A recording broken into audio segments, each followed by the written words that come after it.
नमस्कार। आज के इस वीडियो लेक्चर में हम पुनर्जागरण काल में साहित्य में आने वाले परिवर्तनों के बारे में और इस समय साहित्य के क्षेत्र में होने वाले विकास के विभिन्न पहलुओं के बारे में बातचीत करने वाले हैं। अभी तक हमने समझा कि रेनेसां यानी कि पुनर्जागरण क्यों हुआ, इसकी मुख्य विशेषताएं क्या थी, इसके एट्रीब्यूट्स क्या थे, क्या कैरेक्टरिस्टिक्स थी, उसके बारे में हमने बात की। आज हम रेनेसां के फलस्वरूप साहित्य में जो परिवर्तन आए या साहित्य जिन परिवर्तनों को रेखांकित करता है, जो कि एक तरीके से रेनेसां का दर्पण माने जा सकते हैं, उनके बारे में चर्चा करने वाले हैं।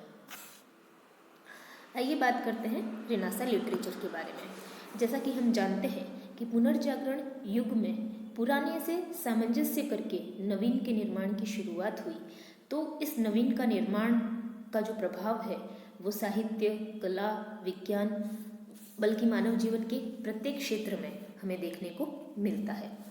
इससे पूर्व साहित्य का सृजन केवल लैटिन भाषा में किया जाता था या यूनानी भाषाओं में किया जाता था। जो भी देशी भाषाएं थी, जिसे हम इंग्लिश में वर्नाक्युलर लैंग्वेजेस कह सकते हैं, उन्हें असभ्य माना जाता था। उस समय लैटिन ही मुख्यतया अध्ययन अध्यापन की भाषा थी, लेकिन पुनर्जागरण काल में विभिन्न देशों में लोगों के द्वारा अपनी अपनी मातृभाषाओं में, जैसे कि इटालियन, फ्रेंच, स्पेनिश, पुर्तगाली, जर्मन, इंग्लिश, डच, स्वीडिश जैसी भाषाओं में साहित्य का सृजन किया जाने लगा। भाषा के परिवर्तन के साथ साथ पुनर्जागरण काल के साहित्य की दूसरी प्रमुख विशेषता विषय वस्तु की थी। मध्यकालीन साहित्य जहाँ मुख्यतया धर्म से संबंधित विषयों पर ही केंद्रित होता था, वहीं पुनर्जागरण काल के साहित्य में धार्मिक विषयों के स्थान पर मनुष्य के जीवन और उसके क्रियाकलापों पर महत्व दिया जाने लगा। अब इस समय जो साहित्य था वो आलोचना प्रधान, मानववादी और व्यक्तिवादी हो गया। शैली की दृष्टि से भी पुनर्जागरण काल में परिवर्तन हमें देखने को मिलता है। साहित्य के दृष्टिकोण से सबसे पहले शैली का जो परिवर्तन है वो कविता में दिखाई देता है, पोएम्स में, पोएट्री में दिखाई देता है। इस समय जो दरबारी कवि थे, उन्होंने दरबारी कवियों के अनुकरणों को छोड़ करके कवियों के द्वारा नए पदबंधों को अपनाया गया, नए विषयों को अपनाया गया। नाटक में भी महत्वपूर्ण परिवर्तन हमें देखने को मिलते हैं। अब उसमें व्यंग्य का प्रयोग जो है वो बढ़ जाता है। गद्य लेखन में महत्वपूर्ण विकास होता है। गद्य यानी कि प्रोज। पहले गद्य का प्रयोग केवल विद्वतापूर्ण विवेचना के लिए ही किया जाता था। यहाँ तक कि कहानियाँ भी कविता के रूप में लिखी जाती थी। लेकिन अब गद्य के क्षेत्र में बहुत ज़्यादा डेवलपमेंट हुआ और अब कथा साहित्य का माध्यम जो था वो गद्य हो गया। गद्य कला यानी कि प्रोज राइटिंग एक महत्वपूर्ण साहित्यिक विधा के रूप में उभर कर सामने आने लगी। तो ये कुछ चेंजेस के बारे में बात की। हम अब बात करते हैं इटालियन लिटरेचर के बारे में, क्योंकि पुनर्जागरण की लहर, जैसा कि हम जानते हैं, सबसे पहले इटली से शुरू हुई और इसका कारण भी हमें पता है। इटली की जो भौगोलिक स्थिति है, क्रूसेड्स यानी धर्म युद्धों के बाद जो व्यापार का एक तरीके से रिवाइवल हुआ है या व्यापार जो अपने चरमोत्कर्ष पर पहुंचा है, उस वजह से इटली में बहुत सारे सिटी स्टेट्स यानी कि नगर राज्यों की उत्पत्ति हुई और इन नगर राज्यों का जो शासन तंत्र है वो बाकी यूरोप से बिल्कुल अलग था।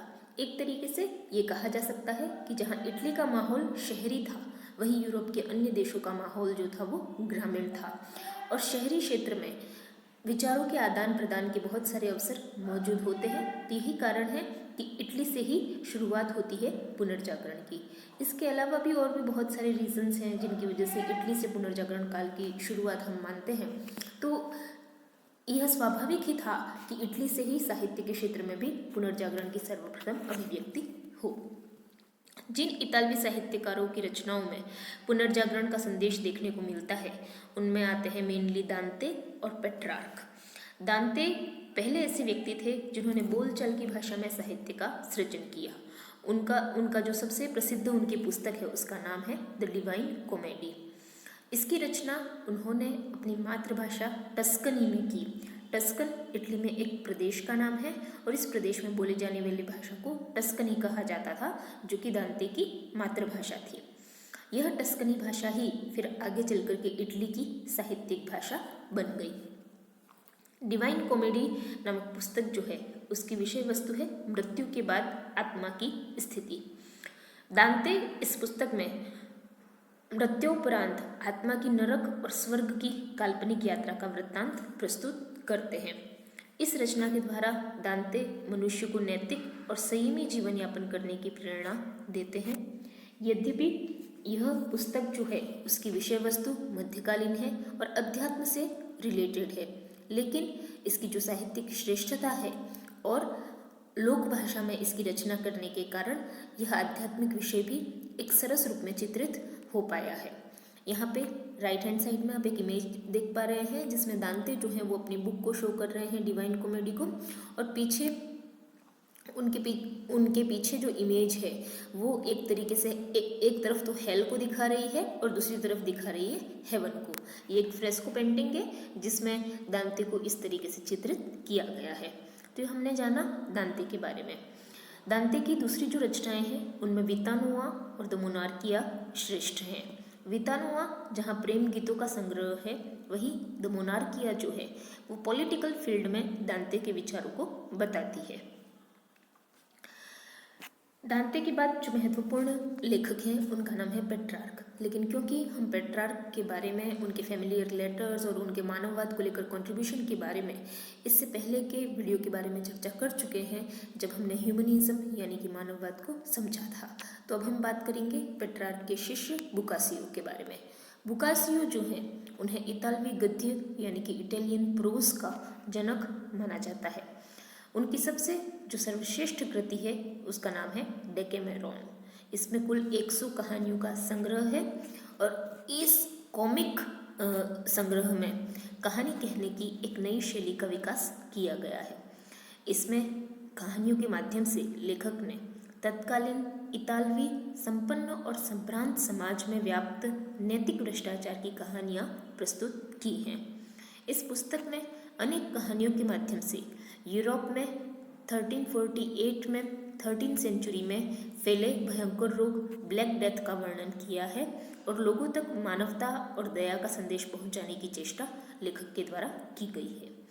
लौकिक विचारों के लिए प्रसिद्ध बुकासियो की दूसरी रचना है जीनियोलॉजी ऑफ द गॉड्स। इसमें बुकासियो ने स्पष्ट किया है कि ज्ञान किस प्रकार से मानव को नैतिक, गुणवान और बुद्धिमान बनाता है।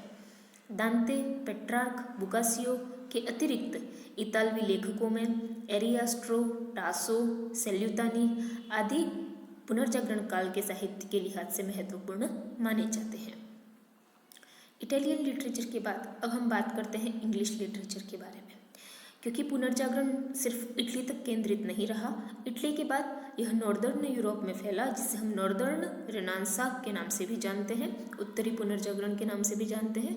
तो स्वाभाविक ही था अन्य देशों में भी हमें परिवर्तन देखने को मिले। तो इंग्लैंड में किस तरीके से अंग्रेजी साहित्य का विकास होता है। 13वीं सदी तक इंग्लैंड के जो संपन्न लोग थे, एलाइट क्लास जो थी इंग्लैंड की, वो फ्रेंच लैंग्वेज बोलती थी और सामान्य लोग बोलते थे सैक्सन लैंग्वेज। लेकिन फिर धीरे धीरे इन दोनों ही भाषाओं का महत्व कम होता गया और एक नई भाषा अंग्रेजी का उदय हुआ।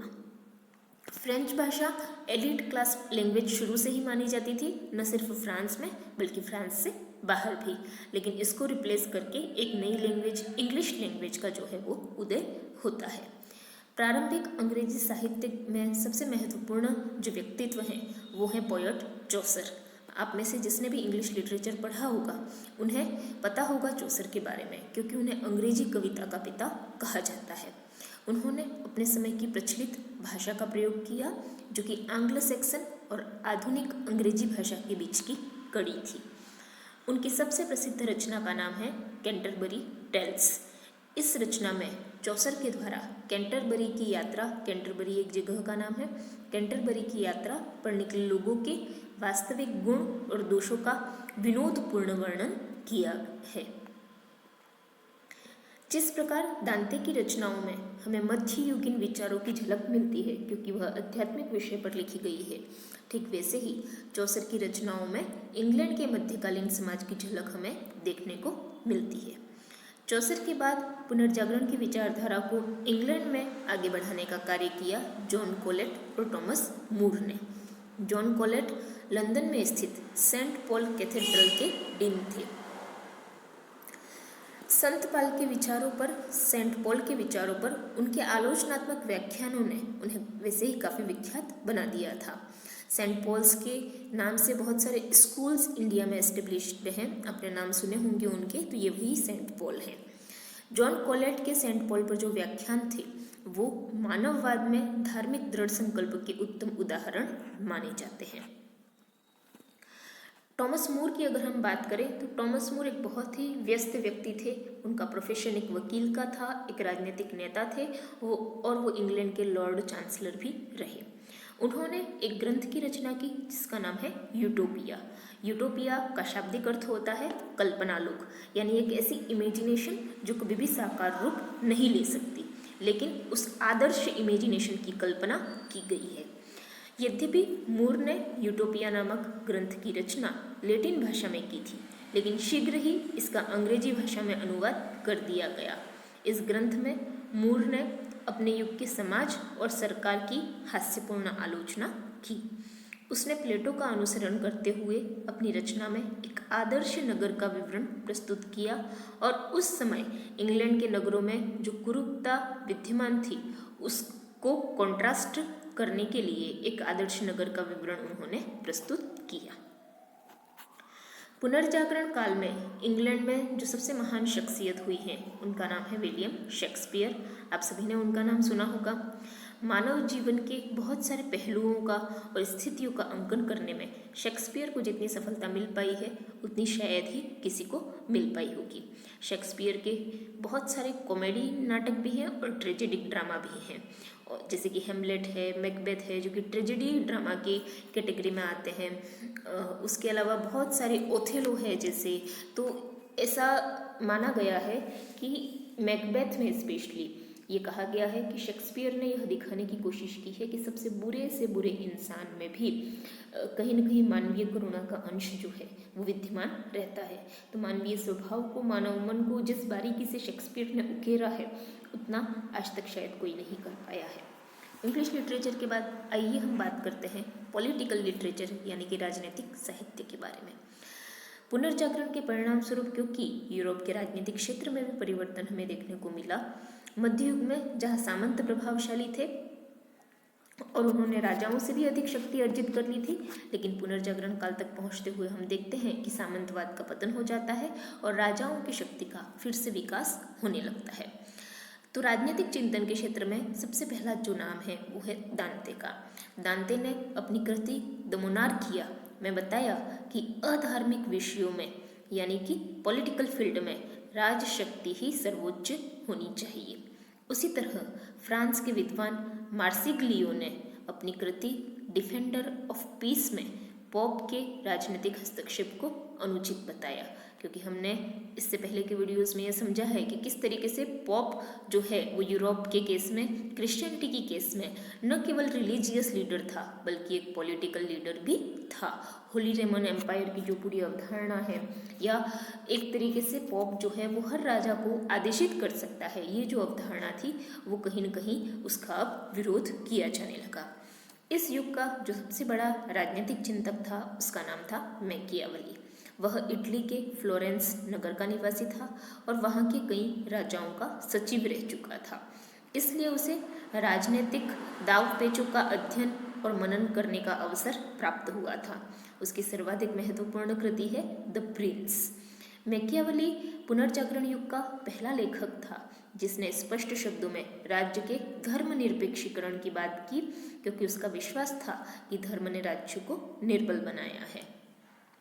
मैकियावेली की तुलना कभी कभी चाणक्य से भी की जाती है। आपने शायद चाणक्य के रेफरेंस में मैकियावेली का नाम सुना होगा।